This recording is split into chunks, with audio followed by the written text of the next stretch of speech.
Welcome back everyone to my Let's Play of Ogre Battle March of the Black Queen. Got a little bad news here. When I went to get episode 62 from my recordings, I noticed that episode 62 and 63 were missing. Couldn't find them anywhere. I even pulled up download a program to try to look for deleted files. Couldn't find it anywhere. So similar to what happened with Muspelm when the video corrupted, I just went and got a save state online. And I'm just going to play what I did in episodes 62 and 63, and then stop, and then jump into back into Orpheus' thing at the cutoff point. So I'm able to do that, basically condense 2 episodes into one with this save, because this army is extremely overpowered, and so a lot of the times that I spent fighting in with Orpheus' army, these units are just gonna like roll right through. So, but then we'll jump back into Orpheus' army for the next video. So, but I will show off the strats that I used when using Orpheus' army in those 2 videos in this video, so you'll understand what's going on in Orpheus' line of thinking. So, first thing, before we even started the stage, I made 2 mountain units, and you see all those mountains over there on the side to the west there? A lot of enemies are going to be coming up those mountain ranges. I guess they don't really want to cross that big body of water in the middle. Some will, but a majority of them are going to try to sneak up that through that mountain region. So I'm sending 2 mountain units over there to basically liberate the cities along the way, and then to stem off the enemy advances there. In terms of enemies, there are 29 enemy units in this map. 4 high sky, 3 low sky, 3 mountains, 3 snow, and the remaining 16 are plains units. So they'll prefer to, like I said, go up through that mountain pass. So that's another reason we wanted mountains units, because they'll have an advantage fighting plains units in the mountains. Oh, we got an item. What do we got? A Ben K Spear. I'll look up that real quick. This side of the sea used to be the Kingdom of Hore, and the other side, Orpheus. The large town you see in the Orpheus is Alamut Castle. Alright. So we got the Ben K Spear there. Looking it up here, it is a physical weapon that gives plus 12 strength. So, well, it's the opinion leader there is going up to get some more treasure up in those mountains there. The Nixie unit there is heading to the south to get some hidden treasure.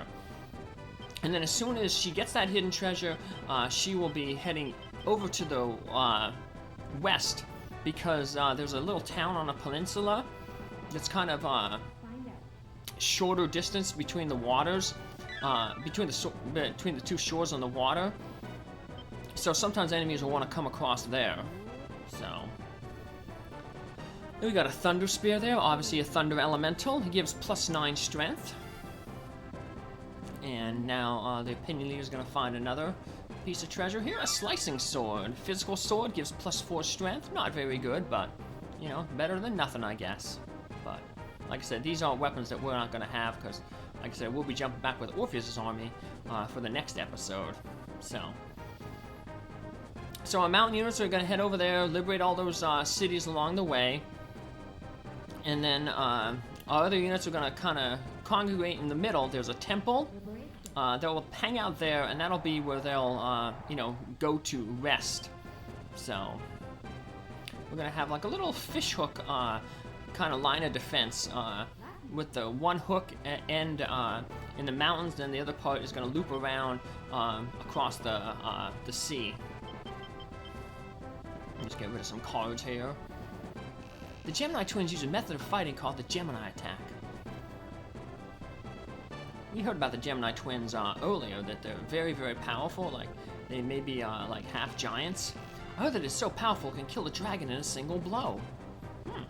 Kind of like how Figaro had a technique that could, you know, kill a dragon in a single blow. So yeah, there's kind of a unique boss, but we'll talk about him in the next episode when Orpheus' army actually encounters him. So as I said, we're going to send one of our mountain units down here And the other one will eventually join up, but they'll be liberating the towns along the way. So we get this buried treasure. What do we get? Robe, defensive item, not really important. And then we're gonna instantly head over to the west, and you'll see the city that I'm gonna hang out in. This one right over here. So the enemy will sometimes try to come across the sea there and try to take over that city. So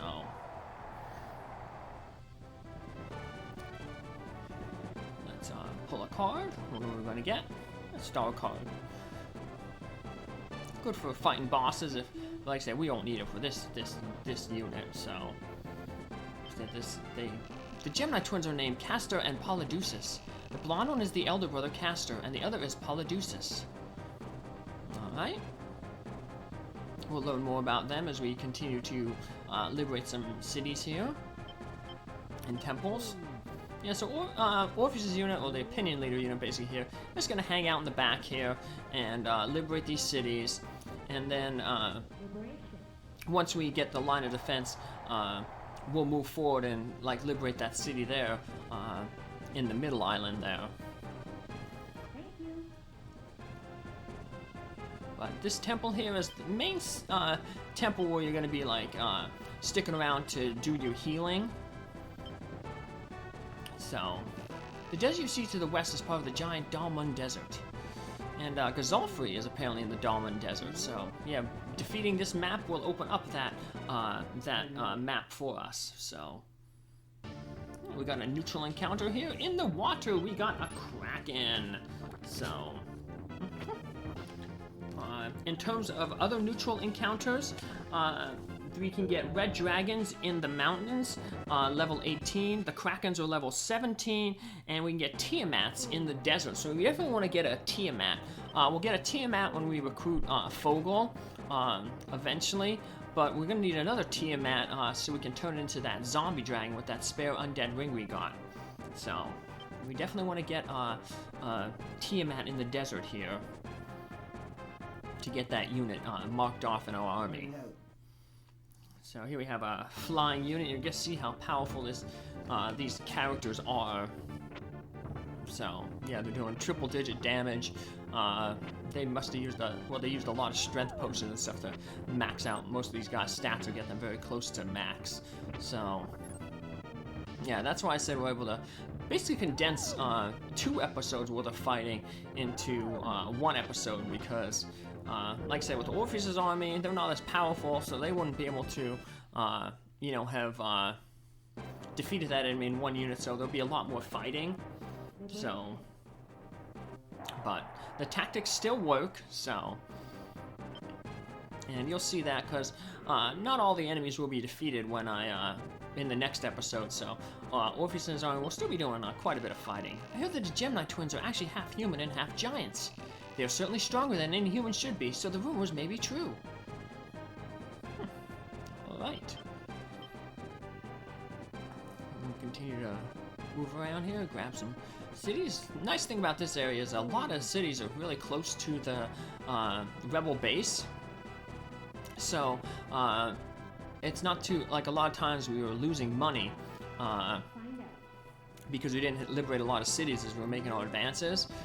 But here we have a lot of cities close to the rebel base that are basically in no danger of being taken over by the Empire, as long as we have that strong defensive line that we're creating.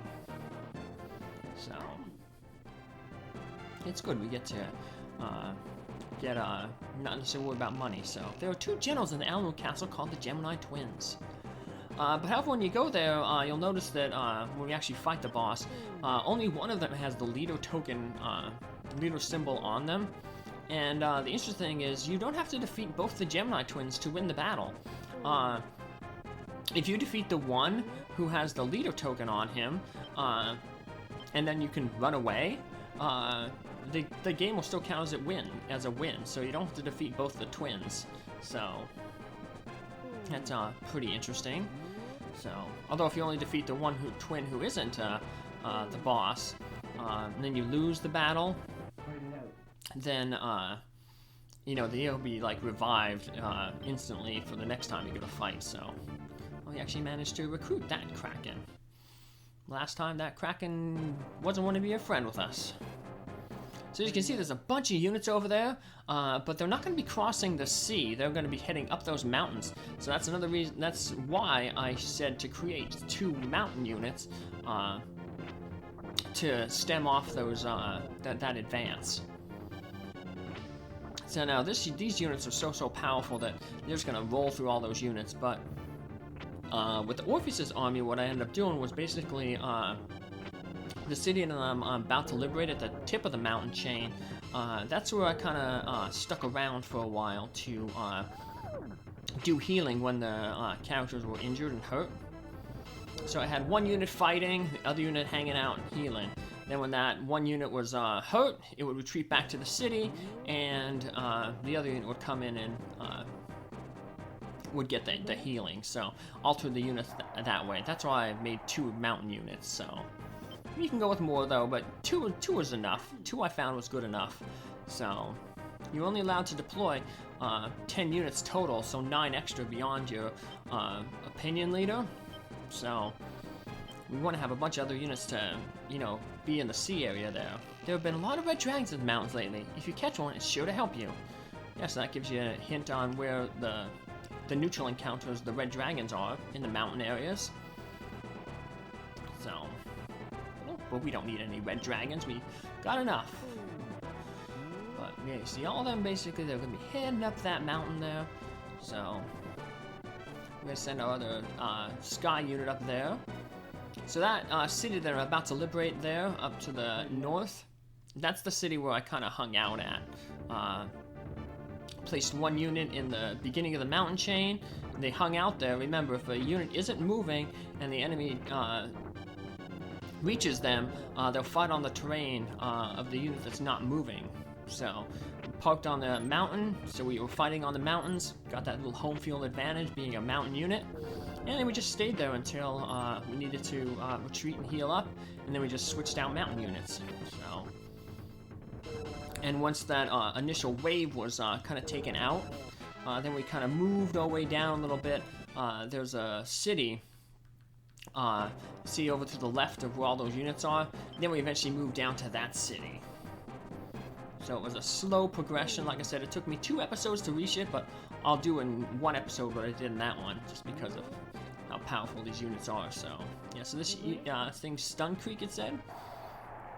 Leave. This is our home base for healing. So, Fool card. There's a lot of cities here, cities and temples. Can't believe the number of thieves that have been running around lately. Be sure that you don't end up involved with them. And you can't get involved with them if you have a low enough reputation. If your reputation is below 50%, you can do the Momi's map quest, or the saga quest. It's kind of talks about Momi's, the big map though that you want to get. But I'll talk about that when somebody else brings a little info on it. But yeah, there's a lot of cities, a lot of temples, including some hidden ones. So if your mountain units are having some trouble up there, feel free to use your tarot cards up to help them win the battles. Because you're going to be getting a lot of tarot cards from all the cities that you'll be liberating as you go through this map. So, yep. That's what the tarot cards are there for. Like I said, as you saw, this this save state had a whole bunch of tarot cards, so we're throwing out a whole bunch, but you can only have 14 total, so here's where the red dragons come in handy. They're a good mountain unit, pretty good tanking unit too, so they have high hit points, pretty good defense, so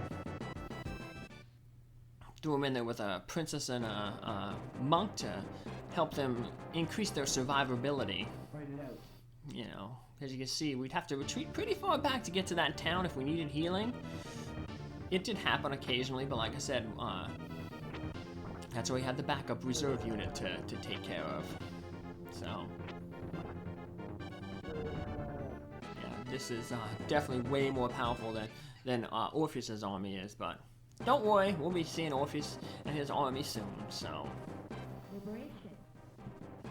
And here's another city to liberate. So in the sea, you can have 2 cities here, the temple and this city to heal up on as you're holding off the enemy. pirates have been hanging around Metagulp a lot lately. Be sure to avoid them. And that is in the south eastern corner. It's not this one over here, but over to the west. It's the city, basically almost to the south of the rebel base. So basically, if your reputation is low enough, here's what happens: you go to the Metagulp where the pirates are hanging out, and they ask for Mulmy's map, and Mulmy apparently was a very successful pirate. And it starts a big trade chain. So in order to get Mulmy's map, you basically have to go through a whole bunch of different cities. So you go to Plinsport, and the guy has the map, but he needs a stone first. And then somebody wants, you have to go to Taro to get that stone, but you have to trade a zebra fur for it. But in order to get the zebra fur, you have to go to this other city, Lisive, and the guy, Toad the merchant, wants the golden goblet. Then you head to Stun Creek, and to get the golden goblet, you have to give a thief there the Song of Sato. You could have gotten that in Milano, but if you don't have it there, like, because if you have that song, it's an old poem to like an old demon, so monks will confiscate it if you visit the temple with it. So if you lost it or you sold it, you didn't get it, you can get one here by either going to the temple of south of Stun Creek, and you can go there and you can basically raid that temple and get a song, or you can go to the city of Hescalano and you can buy the song for 100k. So you get that song, take it back to Stone Creek, sell it to the thief, who will give you a golden goblet. Take the golden goblet back to Lasive, to Toad. He'll give you some zebra fur. Take that zebra fur back to Equintora, to the wizard. He'll give you Amanthus stone. And then you take that stone to Plinsport, give it to the mage there, and they'll give you the mummy's map. And you can go to Metagulp and give the mummy's map to the pirates. So there's Metagulp right there. So big long quest, can get you a lot of money. But like I said, it's only available if you have a low reputation, because you know you're dealing with pirates and you're doing bad things like raiding a temple to get like an evil poem. So yeah, like I said, once we with Orpheus it only took a few episodes, but like 2 episodes, but eventually we stemmed the enemy advances, and we're able to push down from that stronghold where we're healing at, down to this little city here and liberate it. So you'll notice when I start the next episode, and I'm going to be using Orpheus's army, because that episode is nothing wrong with it. It was still available. You'll notice I have units hanging out there, and once again it'll be a similar pattern right there. We have that little defensive line there. It'll be pushed further back a little bit, like that ninja unit will be on the temple. The lich unit will be more like in the center, in the water, to block off the enemy flying units. So as I said, there's 4 enemy high flying units, 3 low sky units. So, and here we go. You want to make sure that they aren't going to get a lot of action that Dragoneer unit is, but there are some enemies that may try to sneak across there. See, you've got that high flying unit there coming across, and there's also to the south there, you notice there's a very thin strip of water. Some plains unit will actually head across there and then go across that thin strip, and then they'll head up the shoreline here. So if you don't leave that city defended, the enemy will come up and take it. So, but as long as you keep a unit there on that city, any unit that tries to flank, be it a flyer across the water or a plains unit across the smaller little channel there, you'll have that city protected. So, It also helps to have your kind of your opinion leader kind of hanging out in the middle, because that, yeah, like I said, the AI has that a Zerg rush mentality. It's gonna like kind of rush towards your base, and if it can't get to your base, it'll try to go try to find your opinion leader to defeat it. Because remember, defeating the opinion leader means that you know, it's game over. So the computer's trying to make it a little tough for you here. So this is pretty much, my units are kind of set to basically where Orpheus' unit was set up here. What I'm going to do is I'm just going to fight a few extra battles here. We've seen basically all the enemy unit types. We'll see more, like I said, when we in the next episode when Orpheus' unit takes back over. But I want to show off, I guess, the death card. So hopefully these chariot card doesn't take out these enemies here. If it does, well, we'll just have to fight another battle. Yeah, so we'll fight another battle. Like I said, I want to show off with the death card. I never used the death card because, like I said, it's a pretty terrible card. It only defeats enemies if they are lower than 1/4 of their max health. And all the experience from the death card, from all the enemies defeated by the death card, goes to your opinion leader. And, you know, we want to keep the opinion leader's level low. So, but I figure now's a good time since this unit doesn't really matter. Like I said, I'm going back to Orpheus' unit right after this. Only had to use this save state because, like I said, those 2 episodes are missing. So I get to show off what that death card looks like. So I get to see what it is. So I'm not worried about this opinion leader because, hey, you know, doesn't matter. So let's weaken up a few more. Judgment.